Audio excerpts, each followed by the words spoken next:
Jokowi sudah kembali, tanda pandemi segera berakhir. Ditulis oleh Alifur Rahman di siwar.com. Selama setahun ini, kita bisa melihat Presiden Jokowi sangat berat langkahnya. Kampanye protokol kesehatan, kerja dari rumah, belajar dari rumah, dan seterusnya itu membuat kita kehilangan sosok presiden. Karena Jokowi yang kita tahu adalah presiden yang sangat dekat dengan rakyat tanpa sekat, tanpa tapi. Jokowi adalah presiden yang sangat berani menghadapi ancaman, dan kapanpun siap menerobos protokol keamanan istana. Jokowi pernah tiba-tiba belok arah ke area yang belum disteril dan menemui masyarakat di sana. Pernah juga ke zona merah Papua, pernah mendatangi panggung 212.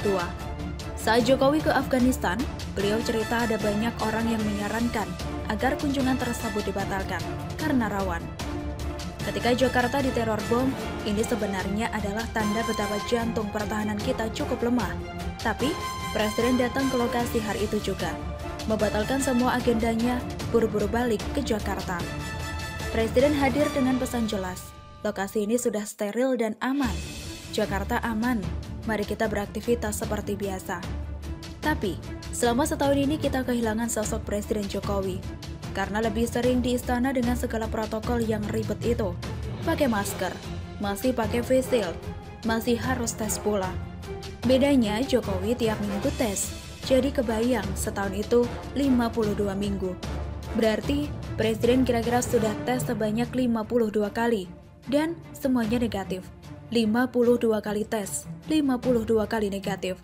Kalau saya selama setahun ini cuma sekali rapid test, itu pun karena mau naik pesawat aja. Selain itu, mungkin soal cara meeting juga agak beda. Kalau kita Zoom meeting kan atasannya aja yang kelihatan, tapi bawahnya pakai celana pendek.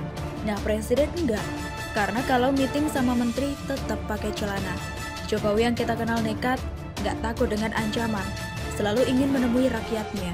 Tiba-tiba harus lebih sering berada di istana.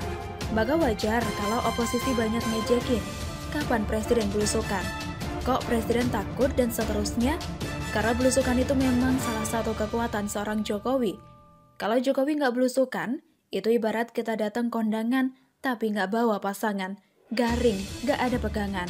Dan akhirnya setelah setahun ini, Presiden Jokowi kembali ke tengah-tengah masyarakat, menjawab semua rindu dengan bertemu tatap muka.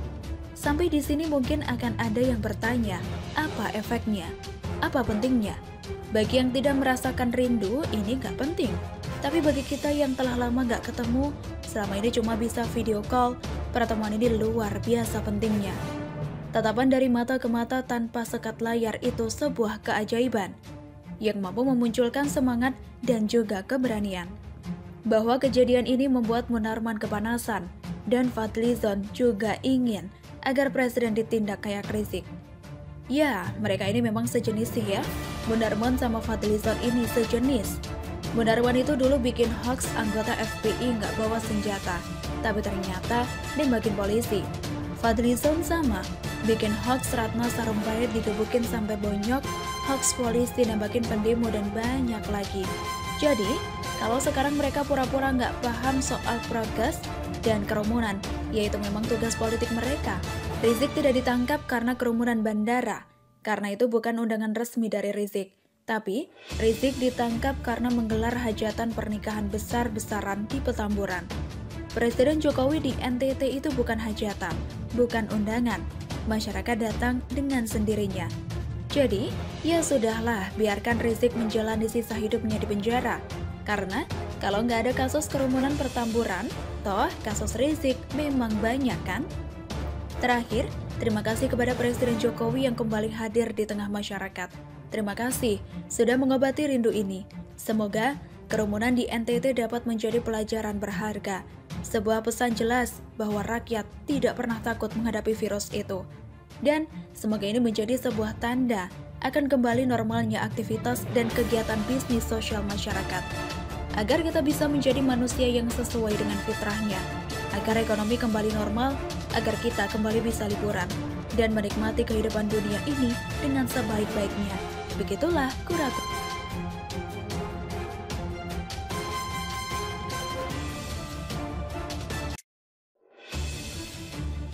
Seru dan bikin ngakak. Denny Siregar dan Tengku Zulkarnain saling adu mulut di Twitter. Ditulis oleh Ferry Padli di SeaWorld.com. Siapa sih yang tidak kenal dengan Ustadz digoreng dadakan 5 ribuan? Tengku Zulkarnain. Wajahnya kerap kali menghiasi layar kaca. Seperti terlihat beberapa kali ia diundang di acara ILC TV One sebagai narasumber. Nah, si Tengku ini awalnya hanya seorang penyiar di Radio Republik Indonesia. Hobinya main keyboard. Panggilannya adalah Ayah Nain, yang pada Pilpres 2019 lalu masuk tim ses Prabowo Sandi. Tapi entah kenapa, ia bisa ditunjuk sebagai Wasekjen MUI periode 2015-2020. Karena MUI itu singkatan dari Majelis Ulama Indonesia, maka secara otomatis orang yang masuk ke sana dikasih stempel sebagai ulama. Meskipun kelakuannya nggak ngulama banget. Terbukti kok, si Tengku ini sudah beberapa kali terciduk menyebarkan hoax di akun Twitter miliknya, @ustadztengkuzul. Seperti ia pernah mengatakan, letak ibu kota negara baru di Kabupaten Penajam Pasir Utara, Kalimantan Timur, dapat dengan mudah dijangkau oleh rudal dari Cina. Dengan tujuan tidak lain tidak bukan untuk menakut-nakuti masyarakat agar menolak pemindahan ibu kota negara tersebut. Hingga mantan Panglima TNI Muldoko pun harus meluruskan bahwa saat ini rudal itu tidak lagi memiliki target garis lurus. Hahaha. Karena mengungkapkan itu adalah Jenderal Bintang 4, orang lebih percaya dengan Muldoko dong, ketimbang mantan pemain keyboard. Hingga isu rudal demi mendiskreditkan ibu kota baru itu redam seketika. Tidak kapok bikin ulah di Twitter, Ayah Nain kembali menyampaikan cuitan yang mengandung kontroversi. Kali ini, ia memancing Denny Siregar untuk berkomentar. Untuk lebih jelasnya, berikut pernyataan Tengku Zul tersebut. Para pembuli kebenaran pada ngumpet kemana ya? Tidak ada yang bersuara atas perbedaan perilaku hukum pada diri Abu Janda ini. @Denny Siregar 7, Ade Armando, dan kawan-kawan. Kemana suaranya? Kenapa? Hingga cuitannya itu tidak hanya dikomentari oleh Denny Siregar, tapi juga oleh netizen yang lain. Zul, ente gak cocok jadi ustadz. Lihat ceramah ente kebanyakan bimoli, alias bibir monyong 5 cm. Cuit pemilik akun @DGS_888_bisa. Buat apa kau minta mereka bersuara, Zul? Kenapa bukan kau saja? Atau, kalau kau sudah bersuara tapi belum didengar juga, mungkin suaramu kurang kencang. Atau malah, matamu sudah ketutupan tai. Lanjut pemilik akun @jem_rudy. Lantas, apa jawaban Denny Siregar terkait cuitan Zul itu? Dengan santai ia mengatakan, halah Ayah Nain, ente juga dulu dilaporin karena sebar hoax kotak suara. Ingat nggak? Di penjara nggak? Terus, masa gue bilang lu kebal hukum gitu?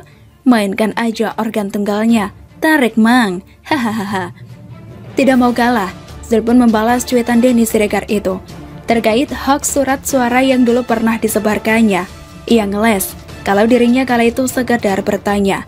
Hingga, tanpa tedeng aleng-aleng, Denny Siregar dikatakannya kebanyakan makan micin. Surat suara? Di situ saya cuma nanya, masa nanya dilaporin? Mimpi dilaporin? Peramal dilaporin? Elu dan kawan-kawan elu kebanyakan makan micin kali. Den, entar piara ayam dilaporin. Lanjut Zul. Lalu, entah apa maksud dan tujuannya, salah seorang netizen @brnrzx tiba-tiba nyelonong ngomentarin cuitan Tengku Zul itu dengan menanyakan, ayam apa kabar Tats? Yang kemudian dibalas oleh netizen lain @masugano. Kabar baik, TTD Ayah Nain. Begitupun dengan Denny Siregar, menyarankan sebaiknya Tengku Zul main ayam lagi aja. Secara kan, saat ini lagi pandemi COVID-19. Job atau undangan ngisi ceramah sepi. Dengan ayah main ayam lagi, siapa tahu gelarnya bertambah. Udah, mending main ayam aja deh, @ustadztengkuzul. Kan pandemi, job-joban sepi, undangan gak ada, amplop berkurang. Siapa tahu kalau sering main ayam punya gelar baru selain ustadz, yaitu Chicken Wings. Keren kan gelarnya? Lanjut Denny Siregar. Hingga ada yang bertanya, ngadu ayam sambil main organ tunggal bisa nggak ya? Cuit @a_iska. Hahaha. Meskipun Ayah Nain bukanlah ustadz sebenarnya yang layak dijadikan contoh, baik itu dari perkataan maupun perbuatannya, tapi setidaknya dia bisa menghibur kita-kita yang rakyat jelata ini. Komunikasi keduanya, Ayah Naen dan Denny Siregar, keren juga ya.